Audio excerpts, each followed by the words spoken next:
So a lot of you have been asking how our stratospheric balloon sends its data, and more importantly, how it continuously sends its data despite crossing country lines and traveling around the world.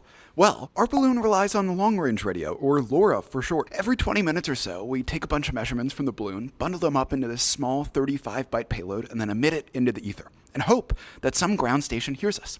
Now, there's a catch to this. You see, the frequency at which it is okay to emit things and at which they will be heard on the ground depends on where you are in the world.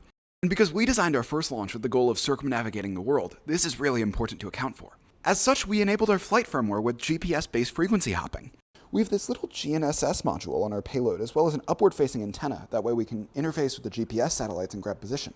Every time our balloon wakes up to send data, we look at its position, determine the radio region that it's within, and then switch that frequency to transmit our data. And while this all sounds good in theory, I was really nervous about this before our first launch. All right, Teddy, what just happened here? The balloon is now in the sky, and instead of looking at it, I am ruthlessly checking my phone to see if any data comes through. What was happening before the launch? What was the concern? We were getting a lot of join requests. We were able to, the radio in the sun was able to say, I am here, and no one was listening to it.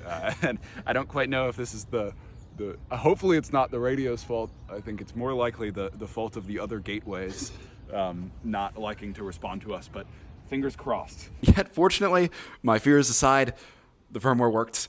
Within the first 20 days of our launch, our balloon successfully crossed the Atlantic, landed in Spain, and hopped to the European frequency, and we were able to pick up and hear data there. And honestly, this was a pretty big relief because we want to remain good citizens, so it's important that our payload always stays on the proper shared frequencies. And our geofence-based frequency hopping seems to allow us to do this.